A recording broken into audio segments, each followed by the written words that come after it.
Like most other countries, Mexico is under assault by the three trends that will make up the New World: shifting trade patterns, inverting demographics, and spasming energy patterns. In Mexico's case, the resultant changes are almost completely positive, but there is still a dark side, and it will not be contained within Mexico's borders. Mexican geography is wretched.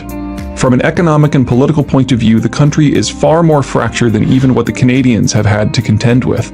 Mexico has no navigable rivers whatsoever. Much of its territory is fully tropical or hard desert. Worse, nearly all of Mexico, whether temperate, jungle, or desert, is mountainous as well. Jungles are the worst biome from an economic development point of view. The unrelenting heat and humidity of jungle territories provides an endless array of biological diversity, including an endless array of diseases and disease vectors. The seasonal frosts and freezes of temperate climes not only inhibit the spreads of various pathogens, but also tend to kill off the insects that carry them. People living in the tropics have no such luck. High heat and humidity exacts a constant toll on infrastructure from roads to buildings. Maintenance costs tend toward the extreme because builders must choose between having to replace everything more often or using different and more expensive materials in construction. Then there is the simple fact that the basic technologies of modern road building, the use of heavy machinery and the drying of concrete, are rather hard to manage in a downpour. Asphalt softens on a hot day, and the tropics have hot to spare. Tropical soils are very thin and shallow, only retaining their fertility when they are part of a natural biome. That fertility comes from the constant recycling of a jungle's myriad plant species, and the process of clearing land for agriculture guts the cycle. Former jungles and rainforest lands, therefore, require constant fertilization to maintain agricultural production, even for tropical crops like bananas and yams. And if surrounding jungle lands are not cleared as well, then heavy pesticide use is a must, raising costs further, even as water quality declines. Often the tropics boast higher annual production totals per acre than temperate climes, because the heat and sun of the tropics frequently support more than one crop cycle a year. But that increased output comes at the cost of radically increased inputs. So more foodstuffs, yes, but the overall production is generally among the least efficient in the world. There are very few places on Earth where those farming the former jungle are not mired in poverty, and Mexico is no exception. Counteracting the effects of its tropical climate is Mexico's first challenge. The Mexicans addressed this by going uphill. Higher elevation mitigates heat and humidity, soil fertility has higher potential, and the cooler temperatures and thinner air work against diseases and their vectors. Most of Mexico's population, and all but 4 of its major cities, are nestled in the multitude of plateaus, highland basins, and mountain valleys throughout the country's midsection, where the elevation lifts the land out of the tropics into a more temperate environment. But that simply replaces the tropical challenge with a mountain challenge. Mountains, by definition, don't sport large tracts of flat land. There is no Mexican equivalent of the American Midwest that has the ability to generate scads of capital or support massive populations. Unlike other locations in North America, not one Mexican urban region has a hinterland. Chicago and St. Louis have the entire Midwest.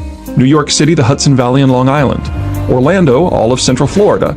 And the cities of the coastal southeast can draw upon the Piedmont. But when one leaves Mexico's highland valleys, one either hits deserts or jungles or mountains, or more likely, mountainous desert or mountainous jungle. Each mountain valley is limited in size and is more or less on its own. Any infrastructure that benefits one region cannot be extended to synergize with another. It must be rebuilt in each and every region without contributing to a greater whole. Mexico isn't split into 5 sections like Canada, but instead dozens, most of which cannot independently generate meaningful economies of scale. By far, Mexico's largest highland enclave is the greater Mexico City metropolitan area, home to 1 in 5 Mexicans and built on landfill.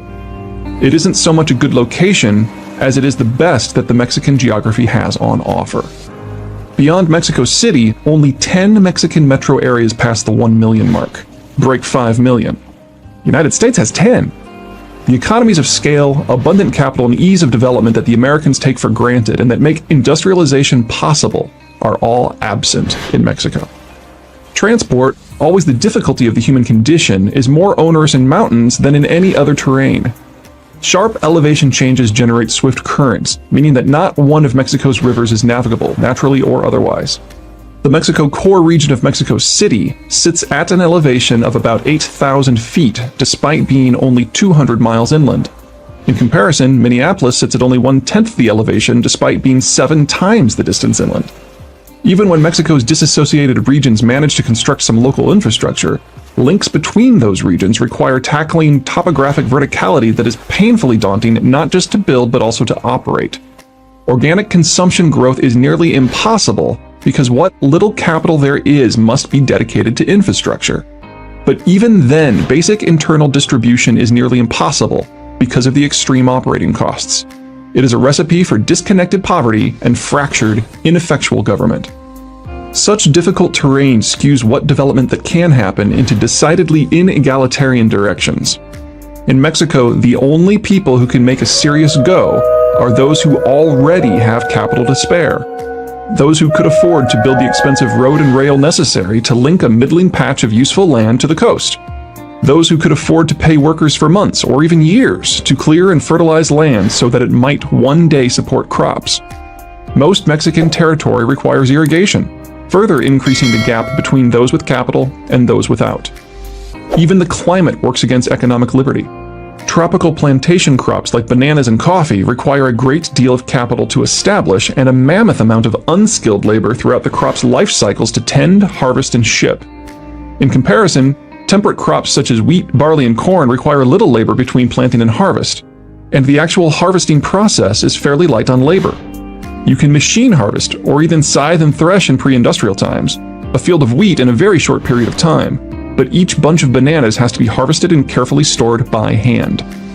When an oligarch uses his money to build a road and a plantation and maybe even a port, that oligarch finds himself quite literally the ruler of all he sees.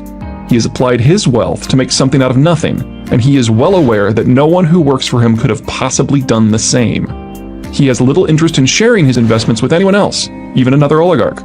To do so would dilute the absolute economic and political power that he holds in his own personal fiefdom. Perhaps Mexico's biggest tragedy is that when, against very expensive odds, someone does manage to make a portion of Mexico functional, that someone has every interest in resisting contributing to a broader regional or national effort to replicate the success. To do so would jeopardize not only control over the sunk investment, but also the privileged economic and political position that comes with it. Whereas the United States was settled by the poor who became rich, Mexico was settled by the rich who commanded, and still command, the poor. These factors, low capital generation from a lack of cheap transport, high capital demand from infrastructure, limited land due to topography, a political and economic system geared towards regional jefes and their plantations, sharply limit the ability of the country to urbanize, much less industrialize.